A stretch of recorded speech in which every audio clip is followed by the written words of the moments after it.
أشهد أن لا إله إلا الله وحده لا شريك له وأشهد أن محمدا عبده ورسوله أما بعد فأعوذ بالله من الشيطان الرجيم بسم الله الرحمن الرحيم الحمد لله رب العالمين الرحمن الرحيم مالك يوم الدين إياك نعبد وإياك نستعين اهدنا الصراط المستقيم صراط الذين أنعمت عليهم غير المغضوب عليهم ولا الضالين.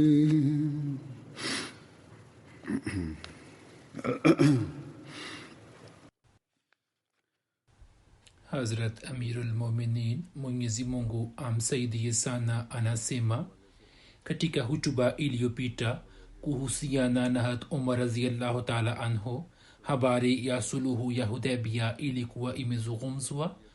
Kuhusu swala hilo, habari hii pia inapatikana ya kuwa Banu Bakar ambao walikuwa ni wenzao wa Quraishi wakikaidi mkataba wa Hudaybiyah walipolishambulia kabila la Banu Khuzaa lililokuwa na uhusiano wa kirafiki na Waislamu, na Quraishi wakawasaidia Banu Bakar kwa silaha na vipando na hawakujali masharti ya suluhu ya Hudaybiyah. Wakati ule Abu Sufyan akaja Madina na akataka kuujadidisha mkataba wa Hudaybiyah. Yeye akamwendea Mtume sallallahu alaihi wasallam, lakini Mtume sallallahu alaihi wasallam hakumjibu lolote. Kisha akaenda kwa Abu Bakar radhiyallahu anhu na akaongea naye ili yeye aongee na Mtume sallallahu alaihi wasallam, lakini yeye pia akasema kwamba mimi sitafanya hivyo. Kisha Abu Sufyan akamjia Hat Umar na akaongea naye. Hat Umar akasema, je, mimi nimtikishie Mtume sallallahu alaihi wasallam ombezi lako? Wallahi, nikiwa na kijiti kimoja tu, hata hivyo kwa kumtumia hicho nitapigana nani vita?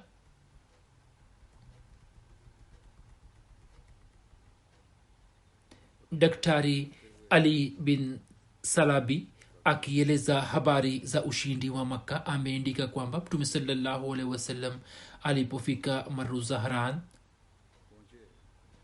Abu Sufyan alianza kupata hofu.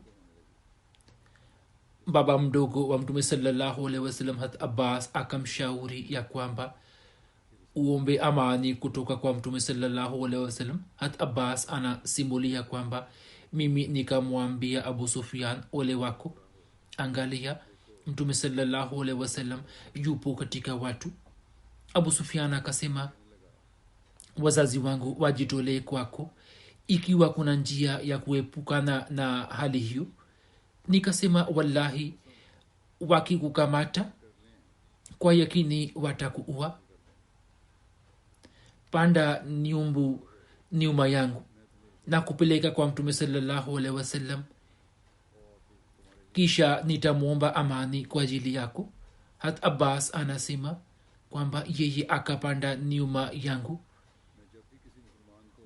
Kila nilipokuwa napita karibu na moto katika mioto ya Waislamu, walikuwa wakiniuliza huyu ni nani? Ilikuwa muda wa usiku na moto ulikuwa umewashwa sehemu mbalimbali. Walipokuwa wakimwona nyumbu ya Mtume sallallahu alaihi wasallam na mimi nikawa juu yake, walikuwa wakisema, baba mdogo wa Mtume sallallahu alaihi wasallam amepanda nyumbu yake. Hadi nilipopita karibu na moto uliowashwa na Umar bin Khattab, yeye akasema, huyu ni nani? Naye akaja karibu. Alipomwona Abu Sufyan akasema, Abu Sufyan, adui wa Allah, sifa zote njema zinamhusu Allah ambaye bila mkataba wowote ametupa ushindi juu yako. kisha hat abbas akamvuta abu sufyan na akampeleka kwa mtume sallallahu alaihi wasallam. hat umar pia akaja na akasema, ewe mtume wa allah sallallahu alaihi wasallam. hat umar akasema, ewe mtume wa allah, niruhusu ili nimue huyu. hat abbas anasema, nikasema ya rasulallah sallallahu alaihi wasallam, nimeimpa uhifadhi. hat umar akaendelea kurudia jambo lake lile lile. Nikasema, ewe umar, ngoja, naapa kwa allah, ikiwa huyu angetokana na banu adi wewe usingesema hivyo, nawe wajua kwamba ye anatokana na banu abde manaf. hat umar akasema, abbas, ngoja, wallahi ulipokuwa umesilimu nilikuwa nimefurahi mno kiasi kwamba hata kama baba yangu Khattab angeamini nisingefurahi kiasi hicho, na nilikuwa najua kwamba mtume sallallahu alaihi wasallam ameipenda mno imani yako kuliko imani ya Khattab ikiwa angeamini. Kisha mtume sallallahu alaihi wasallam akasema, ewe Abbas, nenda na Abu Sufyan na umlete asubuhi. Yani baada ya maongezi ya hat Umar na hat Abbas, mtume sallallahu alaihi wasallam akamwambia hat Abbas ya kwamba nenda naye, kama umempa uhifadhi basi nenda naye, na amepewa amani. Imesimuliwa na Abubakar bin Abdurrahman ya kwamba Shaban mwaka wa 7 wa hijra, mtume sallallahu alaihi wasallam alimtuma hat Umar bin Khattab pamoja na watu 30 kuelekea tawi moja la kabila la Hawazin katika Turba. Turba ni bonde moja lililo na umbali wa usafiri wa siku 2 kutoka Makkah ambapo Banu Hawazin walikuwa wakiishi. Huzur anasema, tusemapo umbali wa usafiri wa siku 2 na kadhalik, hiyo inatokana na vipando vya zamani za kale kama vile farasi na ngamia. Imesimuliwa na Burida Aslami ya kwamba mtume sallallahu alaihi wasallam alipofika katika uwanja wa watu wa Khaybar, akampatia hat Umar bin Khattab bendera yake. Katika vitabu vya sira imeandikwa ya kuwa kwa mara ya kwanza katika vita vya Khaybar, katika vitabu vya sira imeandikwa ya kuwa kwa mara ya kwanza katika vita vya Khaybar bendera kubwa ilitumika, na kabla yake bendera ndogo ndogo zilikuwa zikitumika. Uzura amesema, nilikuwa nasema kwamba Buraida Aslami anasimulia kuwa mtume sallallahu alaihi wasallam alipoteremka katika uwanja wa Khaybar akampatia hat Umar bin Khattab bendera, na hapo mbele kuna ufafanuzi wake katika vitabu vya sira usemao kuwa kwa mara ya kwanza katika vita vya Khaybar bendera kubwa ilitumika, na kabla yake kulikuwa na bendera ndogo ndogo zilizokuwa zinatumika vitani. Bendera ya mtume sallallahu alaihi wasallam ilikuwa na rangi nyeusi iliyokuwa imetengenezwa na shuka ya Ummul Mu'minin had Aisha. Jina lake lilikuwa Uqab, na mtume sallallahu alaihi wasallam alikuwa na bendera nyingine nyeupe ambayo akampatia hat Ali. Kulikuwa na bendera moja yenye rangi nyeusi iliyotengenezwa na shuka ya Ummul Mu'minin. Kisha kulikuwa na bendera nyingine iliyokuwa nyeupe ambayo mtume akampatia hat Ali. Bendera moja mtume sallallahu alaihi wasallam akampatia hat Hubab bin Munzir, na moja akampatia hat Saad bin Ubada. Mtume sallallahu alaihi wasallam alipofika katika Khaybar akapata maumivu ya kichwa, naye hakuweza kutoka nje. Wakati huo mtume sallallahu alaihi wasallam akamkabidhi hat Abubakar bendera yake, kisha bendera hiyo akampatia hat Umar. Siku ile ikatokea vita kali, lakini waislamu hawakuweza kupata ushindi juu ya ngome. Hapo mtume sallallahu alaihi wasallam akasema, kesho nitampatia mtu bendera ambaye kwa kumpitia yeye Mwenyezi Mungu atatujalia ushindi. Basi siku ijayo bendera ile mtume sallallahu alaihi wasallam akamkabidhi Hazrat Ali, ambaye kwa kumpitia yeye Mwenyezi Mungu akawajalia ushindi.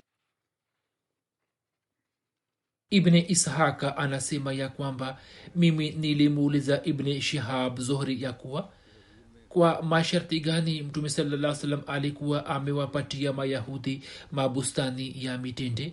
Zuhri akaniambia kuwa baada ya kupigana vita mtume sallallahu alaihi wasallam alikuwa amepata ushindi juu ya Khaybar, na Khaybar ilikuwa katika mali ya ghanima ambayo Mwenyezi Mungu akampatia mtume sallallahu alaihi wasallam. Sehemu yake ya 5 ilikuwa kwa ajili ya mtume sallallahu alaihi wasallam ambayo akawagawia Waislamu. Na kutoka Wayahudi watu waliokubali kufukuzwa nje ya nchi na wakashuka chini kutoka ngome zao, mtume sallallahu alaihi wasallam akawaita na akawaambia kwamba mkipenda mnaweza kukabidhiwa. Mtume akasema kwamba mkipenda mnaweza kukabidhiwa mali hizi kwa sharti hili ya kuwa mufanye kazi ndani yake na matunda yake yatagawanika kati yetu na yenu. Mkipenda mnaweza kuishi hapa na mimi nitawapatieni makazi ambapo Allah atapenda. Hapo Mayahudi wakakubali. Mayahudi wakaendelea kufanya kazi katika bustani.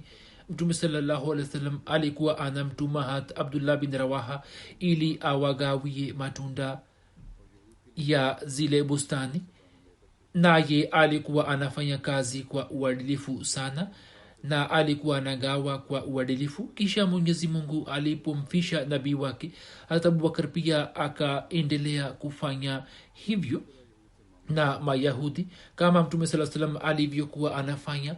Hata Umar pia mwanzoni mwa ukhalifa wake akaendelea kufanya hivyo. Kisha hata Umar akajua kwamba mtume sallallahu alaihi wasallam katika marazi yake ambamo akafariki dunia alikuwa amesema kwamba katika Uarabuni dini mbili hazitakaa pamoja. Hata Umar akapeleleza kuhusu habari hiyo, na ilipothibitika kuwa kweli ndipo akawaindikia Mayahudi wa Khaybar kwamba Mwenyezi Mungu ametoa amri ya kufukuzwa kwenu. Habari imenifikia kwamba mtume sallallahu alaihi wasallam alikuwa amesema kuwa katika Uarabuni dini mbili hazitakaa pamoja.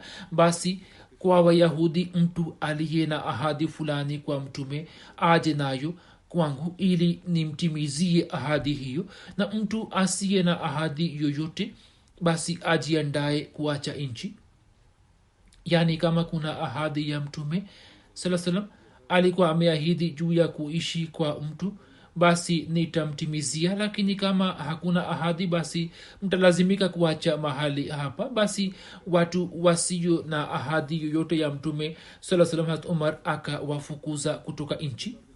Hata Abdullah bin Umar anasema mimi na hata Zubair bin Awam na hata Miqdad bin Aswad tulikwenda Khaybar kuiona mali yetu, na tukifika huko tukaenda kwa mali zetu tukiwa mmoja moja. Wakati wa usiku nikashambuliwa nilipokuwa nalala kitandani, viungo vya mikono yangu vikavunjika.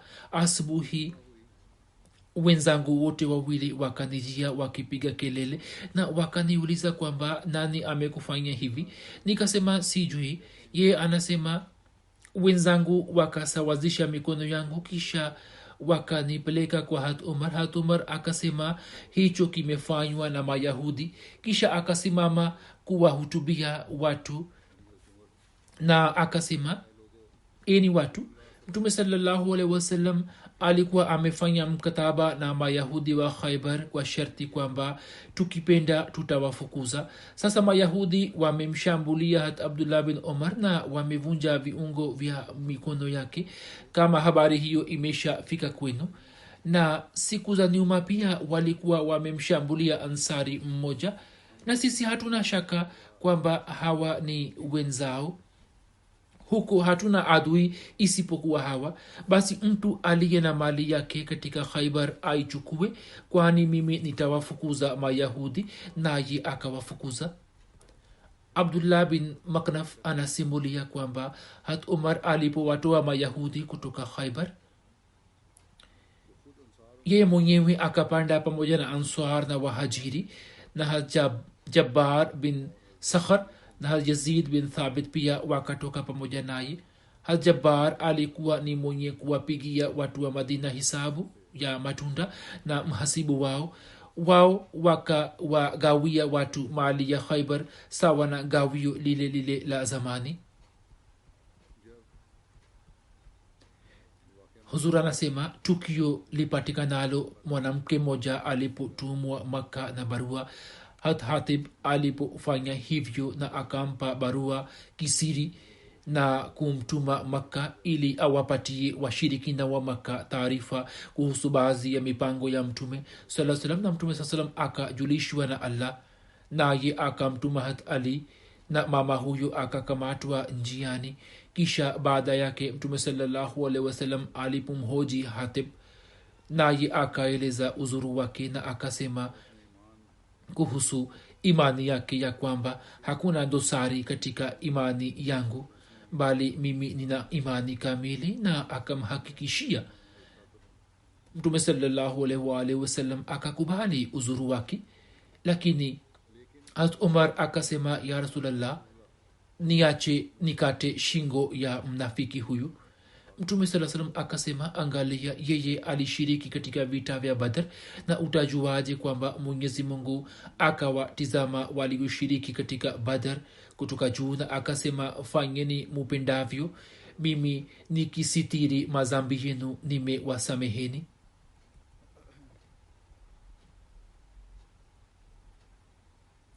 Lipo tukio jingine ambalo halihusiki moja kwa moja na Hat Umar, lakini habari zake zinatajwa humo, hivyo nalieleza hapa. Hat Abu Qatada anasema ya kwamba tukio la Hunain litokalo, nilimwona mtu mmoja katika Waislamu akipigana na mshirikina, na kulikuwa na mshirikina mwingine aliyetaka kumshambulia kutoka nyuma yake kwa udanganyifu ili amue.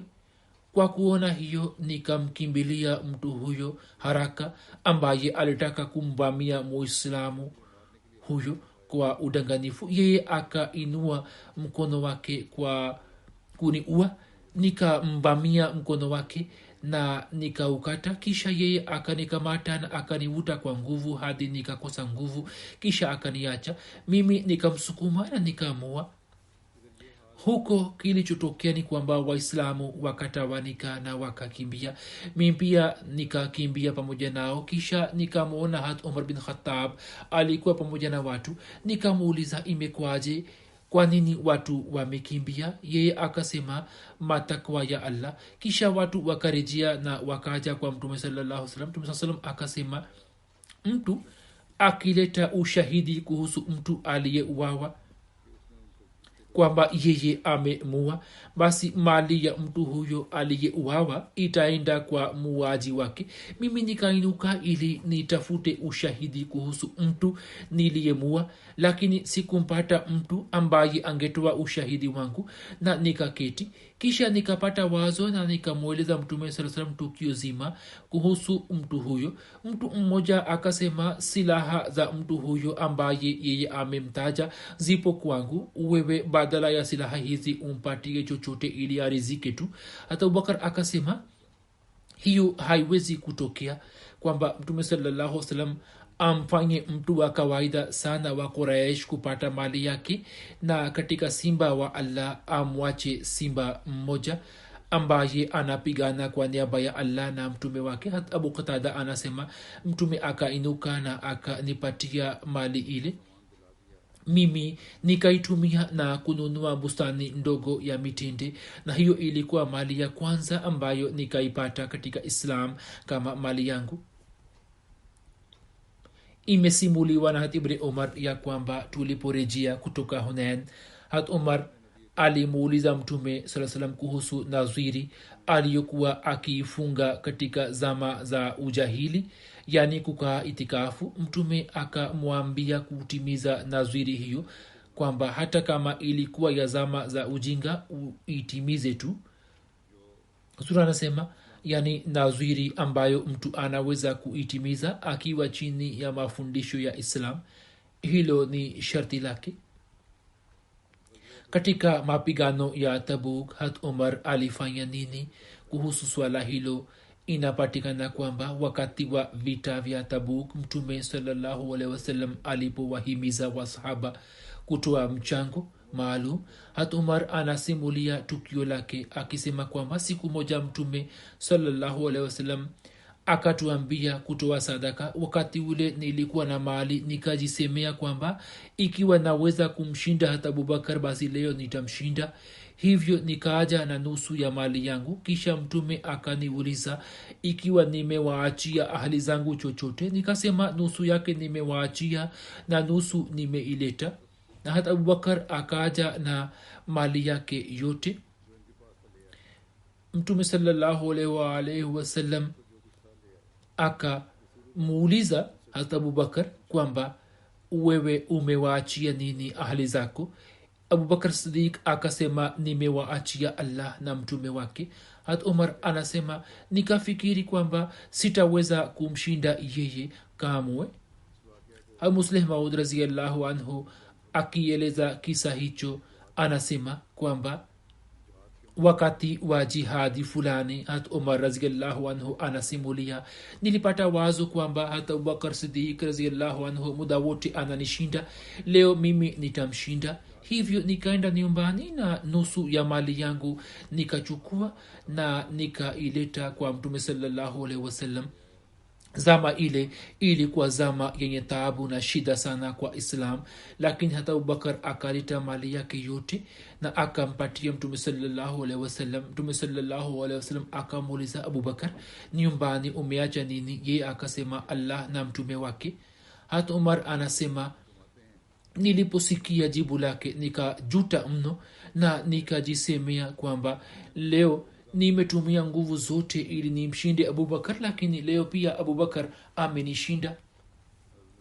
Masihi Maud alayhi wasallam anasema ilikuwa zama ambamo watu walikuwa wanajitolea nafsi zao kwa ajili ya dini ya Allah kama makondoo na mbuzi wanavyochinjwa.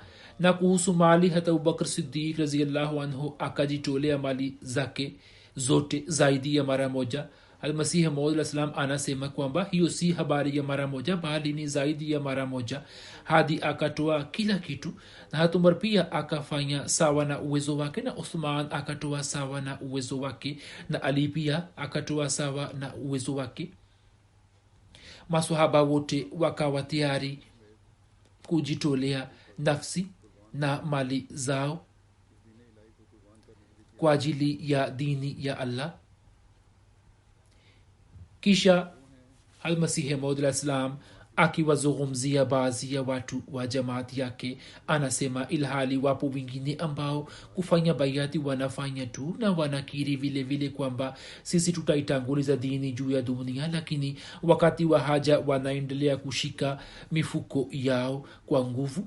Je, mwenye kuipenda dunia kiasi hiki anaweza kufanikiwa katika dini? Na je, uwepo wa watu wa namna hiyo unaweza kuisaidia dini? Hapana, la hasha. Mwenyezi Mungu anasema lan tanalul birra hatta tunfiqu mimma tuhibbun, hamtaweza kuufikia wema hasa mpaka mtoe katika vile mnavyovipenda. Mtume sallallahu alaihi wasallam alipofariki dunia wakati ule,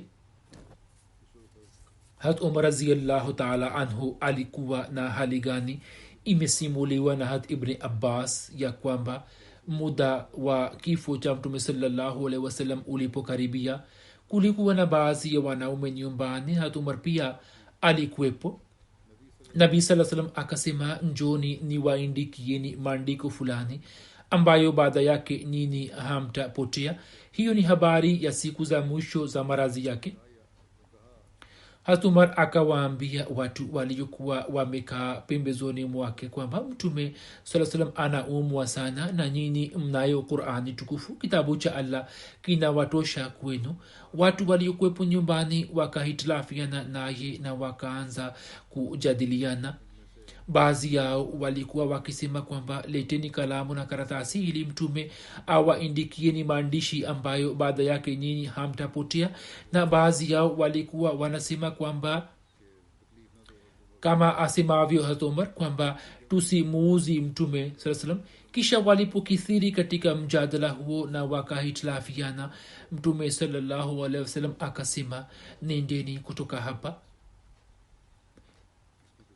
Hiyo ni riwaya ya Muslim na maelezo yake yanapatikana katika Bukhari kama hivi. Imesimuliwa na Ubaidullah bin Abdullah ambaye amesimulia kutoka kwa Ibn Abbas.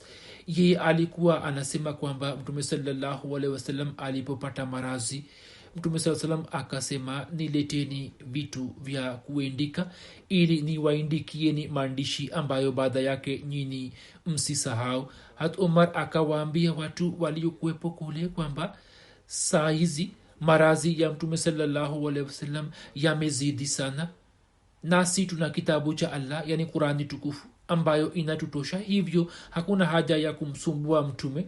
Hapo wakahitilafiana na kelele ikazidi sana. Mtume sallallahu alaihi wasallam akasema, inukieni na ondokeni kutoka hapa na msibishane hapa. Kisha Ibn Abbas akatoka nje. Yeye alikuwa anasema kwamba hasara kubwa iliyopatikana ndiyo hii kwamba wakamzuia mtume sallallahu alaihi wasallam kuandika. Huzur anasema katika maelezo yake kile alichoandika Sayyid Zainul Abidin Waliullah Shah Sahib, sehemu yake fupi na ieleza hapa kwamba la tazillu ba'dahu. Maneno haya ya hadisi yameweka wazi, yamezuhirisha wazi kwamba katika wakati wa mwisho pia mtume sallallahu alaihi wasallam alikuwa na wasiwasi wa jambo hili kwamba la tazillu ba'dahu, yani musije mkasahau, hivyo ni waindikieni. Zalal maana yake ni kusahau pia na kuacha njia. Ghalabahul waj'a, yani marazi yamemzidi sana, shida isije ikazidi. Hayo ni maneno ya Umar aliyoyatamka. Shah Sahib anaandika kwamba hat Umar hakuwa na fikra yoyote kwamba mtume sallam atakufa. Indana kitabullah hasbuna, hat Umar alikuwa amesema hayo.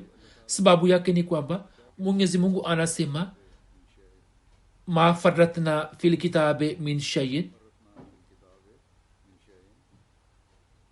imo katika sura Anam. Kisha ni tibyanan likulli shay'in, yani kitabu hiki kinaeleza kila jambo kwa uwazi, nasi hatukupuuza kitabuni kitu chochote. Kisha anaandika kwamba la yambaghi inda tanazu, yani baadhi ya watu ambao hisia zao zilikuwa zikifanana na hisia za Umar wakasema kwamba katika wakati huu tusimsumbue mtume, na wengine wakasema kwamba tufuate amri yake, hivyo leteni kalamu na karatasi. Lakini mtume sallallahu alaihi wasallam akawaamrisha kuondoka na akasema kwamba msipige kelele hapa. Hiyo inaonyesha kwamba hata katika hali hiyo mtume sallallahu alaihi wasallam alikuwa anakijali sana kitabu cha Allah, kwamba baada ya kusikia jambo la Umar hakuagiza kalamu na karatasi. Na kama inavyokuwa wazi kutoka riwaya zingine za Bukhari kwamba baada ya tukio hilo mtume sasa akaishi kwa siku kadhaa, na siku ile akatoa wasia zingine, lakini hakurejea jambo hilo. Inaonekana kwamba maamrisho ambayo alikuwa ameona kwamba kuna haja ya kuandikisha yalikuwemo katika kitabu cha Allah, na mtume akataka kuwasisitiza kushikamana na Qurani tukufu, hivyo akaunga mkono na Umar na akakaa kimya. Hiyo ni heshima ambayo maulama wa kijina hawaizingatii. Hiyo ni heshima ya Qurani tukufu aliyokuwa nayo mtume sallallahu alaihi wasallam, ambayo maulama wa kijina hawaijali. Wakitoa rai yao wanaona kwamba ni wahyi wa Mungu. Kisha anaandika kwamba hatutakiwi kusahau mfano mtukufu uliokuwa wa mtume sallallahu alaihi wasallam. Mbele ya kitabu cha Allah mambo yote mengine si kitu chochote. Urwa bin Zubair amesimulia kutoka kwa mke wa mtume sallallahu alaihi wasallam hat Aisha radhiyallahu anha kwamba mtume sallallahu alaihi wasallam alifariki dunia, na wakati ule hata Abubakar alikuwa katika suna Suna ni sehemu iliyo na umbali wa maili 2 kutoka Madina.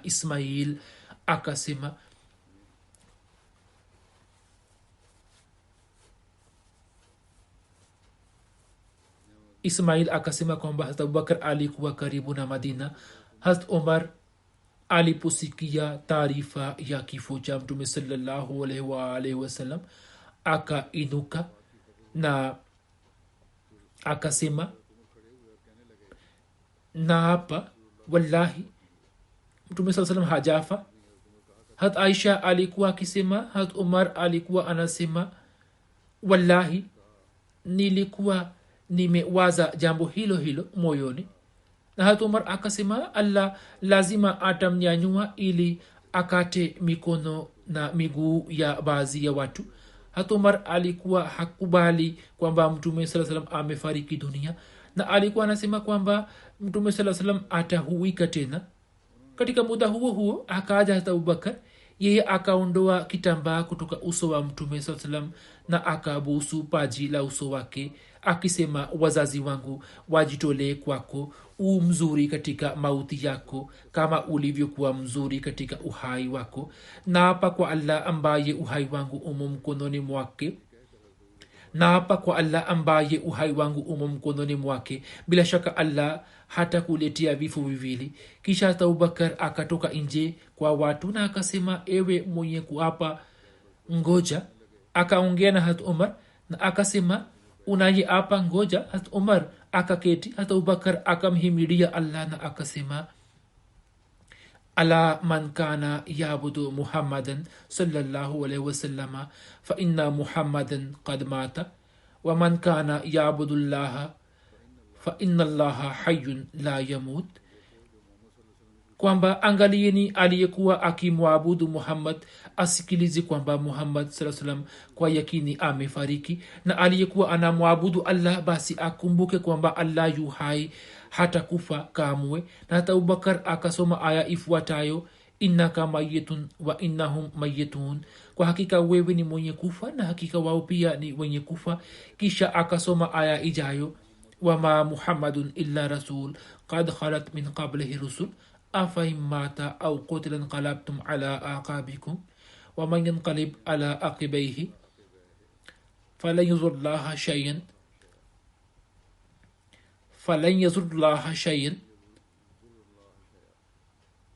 wa sayajzillahu shakirin. Na siye Muhammad ila yu mtume, bila shaka wamekwisha fariki kabla yake mitume. Je, akifa au akiuawa mtarudi nyuma kwa visigino vyenu? Na atakayerudi nyuma kwa visigino vyake hata mzuru Allah chochote, na Allah bila shaka atawalipa wanaoshukuru. Suleiman alikuwa akisema, watu kwa kusikia hayo wakalia mno hadi wakashikwa na kwikwi. Hata Ibn Abbas anasema, na hapa kwa Allah ikaonekana kwamba watu walikuwa hawajui kuhusu aya hiyo hadi hata Abubakar alipoisoma, kana kwamba watu wote wakajifunza aya hiyo kutoka kwa hata Abubakar. Kisha nikawaona watu wote wakisoma aya hiyo. Zuhri alikuwa anasema, Said bin Musayyib akaniambia kwamba Hazrat Umar akasema, wallahi nilipomsikia Abubakar akisoma aya hiyo nikashtuka kiasi kwamba kutokana na hofu miguu yangu ikakosa nguvu nami nikaanguka chini. Nilipomsikia hata Abubakar akisoma aya hiyo nikajua kwamba Mtume sallallahu alaihi wasallam amefariki dunia. Hat Masihi Maud rasulullah anasema, Sayyidina Ahmad al-Islam amenukuu maneno ya Kiarabu katika hadisi. Mimi naisoma tafsiri yake. Hutuba itakapochapishwa maneno ya Kiarabu yataandikwa humo. Huzur anasema, imesimuliwa na Ibn Abbas ya kwamba Abubakar alitoka nje siku Mtume sallallahu alaihi wasallam alipofariki dunia, na akamkuta Umar akiongea na watu akisema, Mtume sallallahu alaihi wasallam hajafa bali yu mzima. Abubakar akasema, ewe Umar, kaa tu. Lakini Umar akakataa kuketi. Basi watu wakaelekea kwa Abubakar na wakamwacha Umar. abubakar akasema, baada ya kumhimidia allah, iwe wazi kwamba mmoja wenu anayemwabudu muhammad saa salam ajue kwamba muhammad saa salam amekufa, na mtu anayemwabudu allah basi allah yu hai na hata kufa.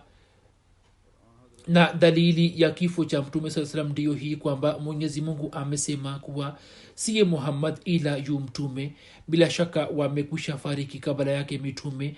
Na hat abubakar akawasomea aya hiyo hadi ashakirin. Kisha anaandika kwamba msimuliaji akasema, wallahi watu walikuwa hawaijui aya hiyo kwamba allah ameiteremsha, na wakajua aliposoma abubakar. Basi masahaba wote wakajifunza aya hiyo kutoka kwa abubakar, na wote walikuwa wakisoma aya hiyo. Na omar akasema, wallahi aya hiyo nimeisikia kutoka kwa abubakar pale aliposoma, nami kwa kuisikia aya hiyo nimeshtuka na nimekosa nguvu, miguu yangu imekosa nguvu tangu niisikie kwamba mtume sallallahu alaihi wa sallam amefariki dunia.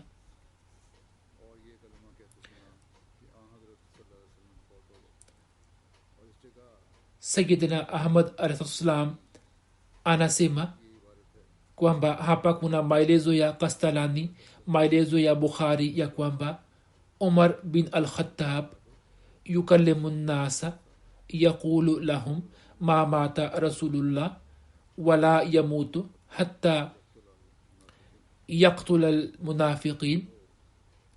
Yani hat umar alikuwa akisema kwa watu kwamba mtume hajafa na hata kufa hadi awaue wanafiki. kisha anasema katika milal wa nehal shahrastani kuna maelezo ya kisa hicho. Tafsiri yake ni hivi kwamba umar bin khattab alikuwa akisema, mtu asemaye kwamba mtume sallallahu alaihi wasallam amekufa, mimi nitamua kwa upanga wangu, bali yeye amepanda mbinguni kama Isa bin Maryam alivyonyanyuliwa.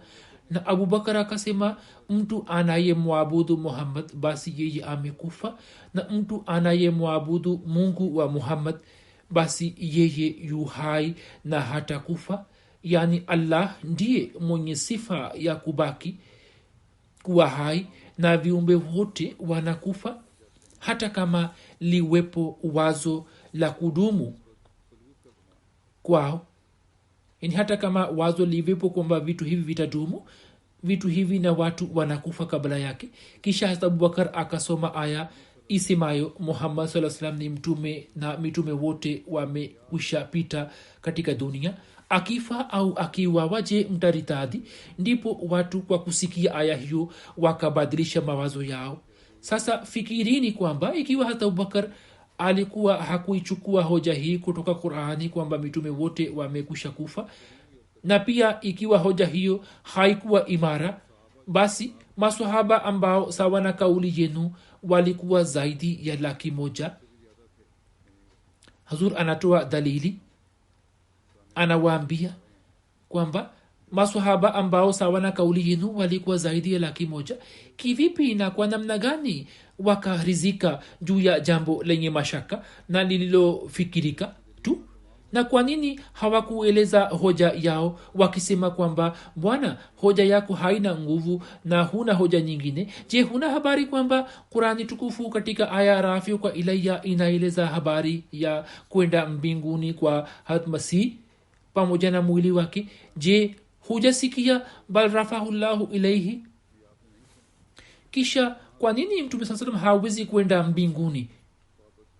Bali maswahaba waliokuwa wanaelewa Qur'ani tukufu waliposikia aya ile ya Qur'ani tukufu na pale walipojua maelezo ya neno la khalat katika maneno ya afai mata au kotela, wakaachana na mawazo yao, na kutokana na kifo cha mtume wakahuzunika mno na wakaishiwa nguvu. Na hata Umar akasema kwamba baada ya kusikia aya hiyo mimi nikawa na hali kwamba miguu yangu ikashindwa kuubeba mwili wangu, nami nikaanguka chini. subhanallah, watu hawa walikuwa na bahati njema kiasi gani pale walipoelewa maana ya aya kwamba mitume wote wamekwisha fariki dunia. Hapo hawakufanya chochote isipokuwa wakaanza kulia na wakajawa na ghamu. Kisha katika sehemu nyingine hatmasihi maud anasema kusema kwa Umar kwamba mtu atamkaye neno hili kwamba yeye amekufa, mimi nitamua mtu huyo kwa upanga wangu, hiyo inaonyesha kwamba Umar kutokana na wazo lake fulani alikuwa ameshikwa na imani juu ya uhai wa kudumu wa mtume sallallahu alaihi wasallam, na yeye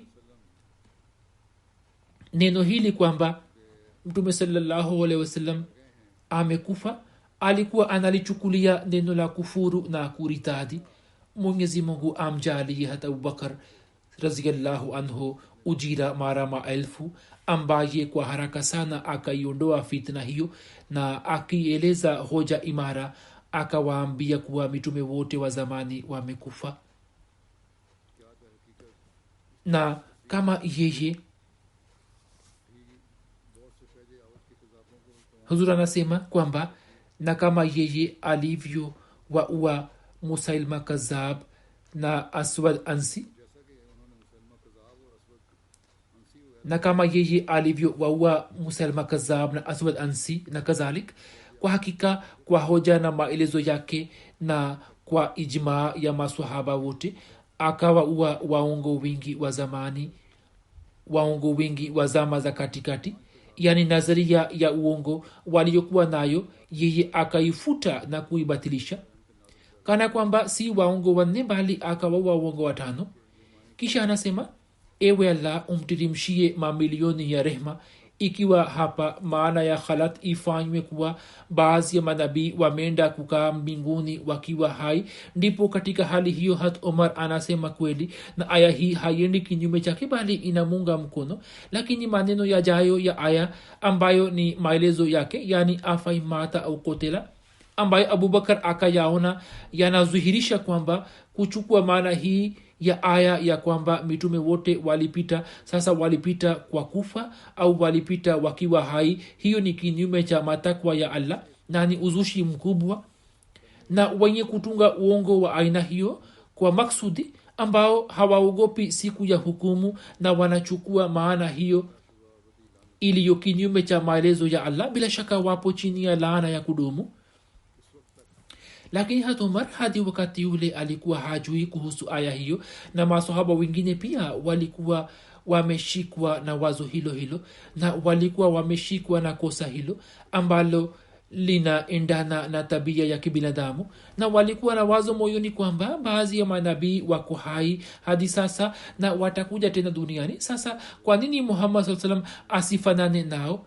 Lakini Abubakar akisoma aya nzima na akiwasikilizisha afaimata au kotela, akawahakikishia kwamba maana ya neno la khalat inaweza kufanywa kwa njia mbili tu, yani kufa kifo cha kawaida au kuuawa. Ndipo wenye kupinga wakakiri kosa lao, na maswahaba wote wakajumuika juu ya jambo hili kwamba mitume wote wa zamani wameshakufa, na maneno ya afai mata au kotela yakaleta athari kubwa kwao, na wote wakaachana na mawazo yaliyo kinyume chake. Falhamdulillahi ala zalik. Hayo ameyaeleza katika kitabu cha Tofae Ghaznaviya. Kisha anasema katika sehemu nyingine kwamba ushahidi wa maswahaba wote umejumuika juu ya kifo cha mtume sallallahu alaihi wasallam, kwamba manabii wote walikufa. Umar alisema kuhusu mtume kwamba bado hajafa, na akinyosha upanga wake anainuka, lakini hata Abubakar Siddiq anasimama na anasoma hutuba hii kwamba ma Muhammadun illa rasul qad khalat min qabli rusul. Sasa katika hali hii ambapo kiama ya aina fulani ilikuwa imetokea, Nabii sallallahu alaihi wasallam ameshatangulia mbele ya haki na maswahaba wote wapo, mpaka jeshi la Usama pia halijatoka. Umar anaposema, hata Abubakar anatangaza kwa sauti ya juu kwamba kifo cha Muhammad sallallahu alaihi wasallam kimetokea tayari. na anathibitisha hoja yake kwa maneno ya ma muhammadun illa rasul. Sasa ikiwa masahaba wangekuwa na wazo lolote juu ya uhai wa Isa bin Maryam, basi wangesema mara moja, lakini wote wakanyamaza na walikuwa wakisoma aya hiyo masokoni kana kwamba aya hiyo imeteremka leo.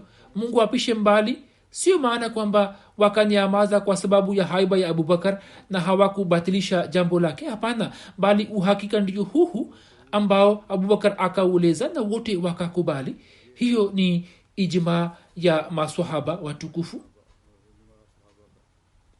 Hazrat Umar alikuwa anasema kwamba Mtume sallallahu alaihi wasallam atakuja tena.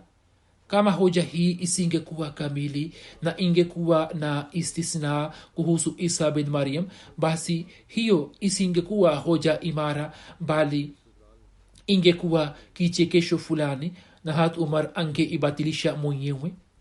Hazrat Masihi Maud Islam amelieleza tukio hilo mara kwa mara katika sehemu tofauti. Maelezo niliyoyaeleza nimeeleza ili watu wanaofikiri kuwa Hazrat Isa alayhi salam yu hai mbinguni tuweze kuondoa wazo hilo kichwani mwao kwamba hakuna mtu aliyekwenda mbinguni akiwa hai wala hawezi kwenda, na Hazrat Isa alayhi salam pia amesha kufa. Imesimuliwa na Hazrat Ibn Abbas radhiyallahu anhu ya kwamba katika zama za ukhalifa wa Hazrat Umar, safari moja nilikuwa naenda pamoja naye. Yeye alikuwa anakwenda kufanya kazi yake fulani. Alikuwa ameshika bakora mkononi mwake. Hakuwa na mtu yote isipokuwa mimi tu, na yeye alikuwa anajisemea na alikuwa anapiga bakora upande wa nyuma ya miguu yake. Basi ghafla akanielekea na akasema, ewe Ibn Abbas, je, wajua kwamba siku ambapo kilipotokea kifo cha Mtume sallallahu alaihi wasallam, kwa nini nilikuwa nimesema kwamba Mtume hajafa, na yeyote atakayesema hivi mimi nitamua kwa upanga wangu? Hati Ibn Abbas anasema, mimi nikasema, ewe Amirul Mu'minin, mimi sijui, utakuwa unajua wewe tu. Akasema kwamba wewe unajua, mimi sijui. Hazrat Umar akasema, wallahi sababu yake ni kwamba nilikuwa nasoma aya hii, wakadhalika ja'alnakum ummatan wasatan litakunu shuhadaa ala nnasi wa yakuna rasulu alaikum shahida, na vivyo tumewafanyeni umati wa wastani ili muwe mashahidi juu ya watu na mtume awe shahidi juu yenu. Na wallahi nilikuwa naelewa kwamba Mtume sallallahu alaihi wasallam katika umati wake akiwa hai atakuwa shahidi juu ya matendo yao. Basi kwa sababu hiyo siku ile nilikuwa nimesema yale nisemayo.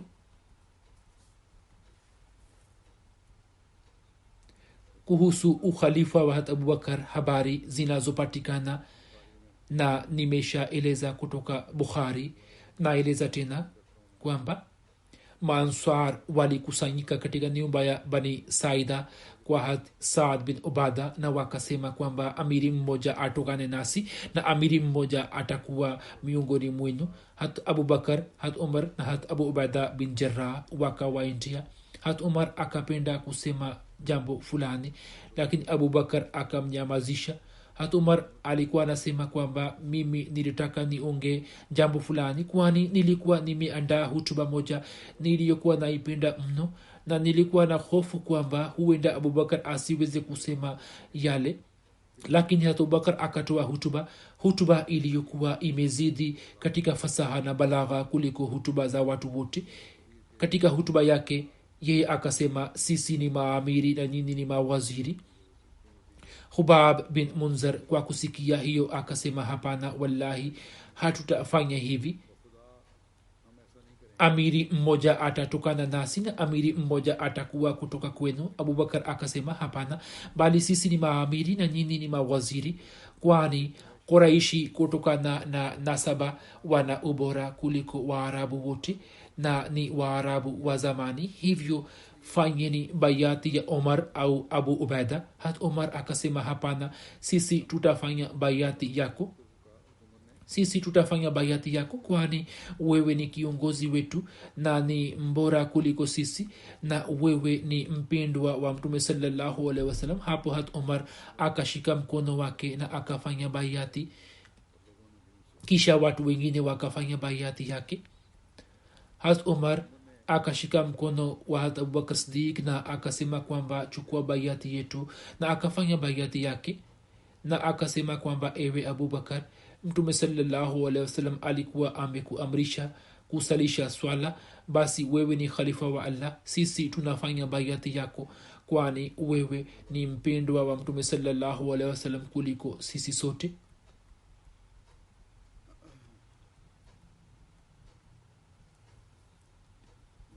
kuhusu fitina ya walioritadi imeandikwa katika sirat ibn hisham ya kwamba ilipotokea kifo cha mtume saa salam shida za waislamu zikazidi.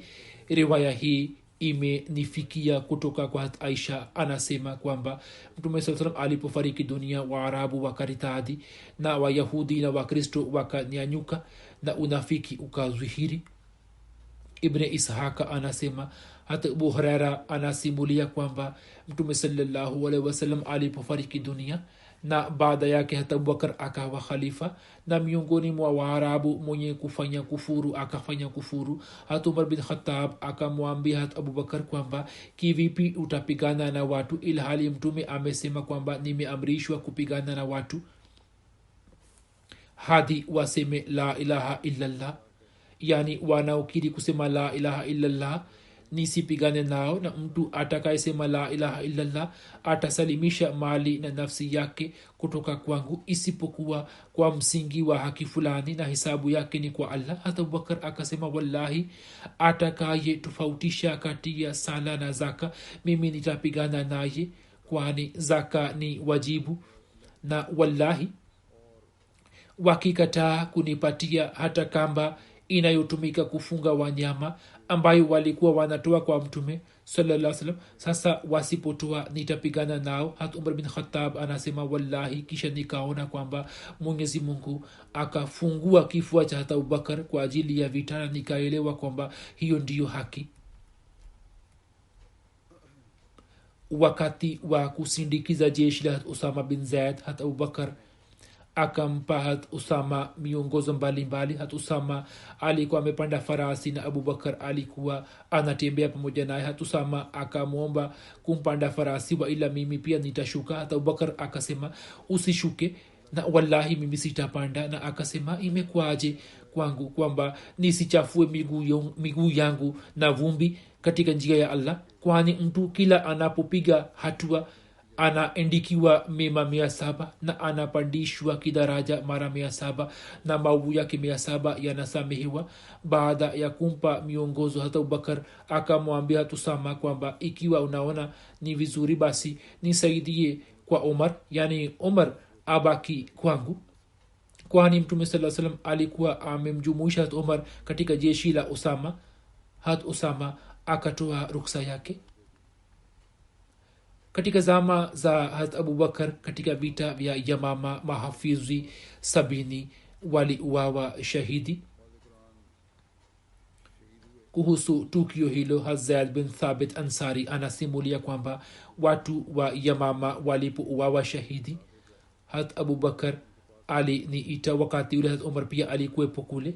hata abubakar akasema umar amenijia na anasema kwamba katika vita vya yamama watu wengi wamewawa shahidi, na nina wasiwasi kwamba wasije wakawawa shahidi makari wengi katika vita, na hivyo sehemu kubwa ya Qurani ipote isipokuwa muijumuishe Qurani sehemu moja, na rai yangu ni kwamba wewe ukusanye Qurani tukufu katika sehemu moja. hata abubakar akasema mimi nawezaje kufanya kazi ambayo mtume sallallahu alaihi wasallam hakuifanya?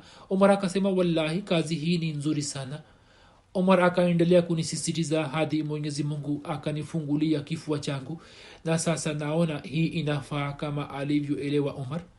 Hazar bin Thabit akasema, na wakati ule Umar alikuwa amekaa kwake na alikuwa amekaa kimya tu. kisha hata Abubakar akasema, wewe ni kijana mwenye akili sana, nasi hatuna zana mbaya juu yako. Wewe ulikuwa unaandika wahi wa mtume sallallahu alaihi wasallam, hivyo tafuta qurani popote pale ilipo na jumuisha katika sehemu moja. Hazar bin Thabit anasema, naapa kwa Allah, kama angenipatia kazi ya kupeleka mlima mmoja kutoka sehemu yake hadi sehemu nyingine, kazi hiyo ingekuwa rahisi kwangu kuliko kazi hii ambayo alikuwa ameniamrisha kuifanya, yani kujumuisha Qurani tukufu. Nikasema, kivipi mnafanya kazi ile ambayo mnaweza kufanya kazi ile ambayo mtume hakuifanya? Hata Abubakar akasema, wallahi kazi hii ni nzuri. Mimi nikaendelea kusema mara kwa mara hadi Mwenyezi Mungu akanifungulia kifua changu, nami kama alivyokuwa amewafungulia vifua vyao, nami nikainuka na nikaanza kuitafuta Qurani. Nikaanza kuikusanya kutoka vipande vya ngozi na mifupa ya mabega na matawi ya mitende na kutoka kwa vifua vya watu, hadi nikazikuta aya 2 za sura Tauba kwa Huzaima Ansari, ambayo hazikuwa kwa yote isipokuwa yeye tu, ambazo zinasema, laqad jaakum rasulun min anfusikum azizun alayhi ma anittum harisun alaykum bilmuminina raufur rahim. Yani bila shaka amewafiki ni mtume kutoka miongoni mwenu, yanamhuzunisha yanayowataabisheni, anawahangaikieni ili mpate heri, kwa waaminio ni mpole mrehemivu. Hadisi inasema kuhusu aya 2, huenda aya ijayo pia itakuwa ndani yake.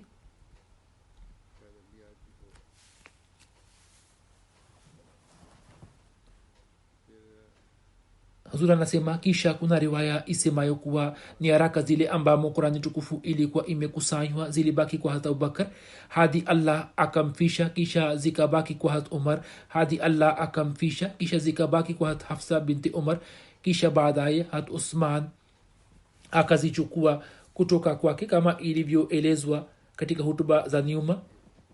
Habari hizo bado zinaendelea na itaendelea inshallah katika siku za usoni.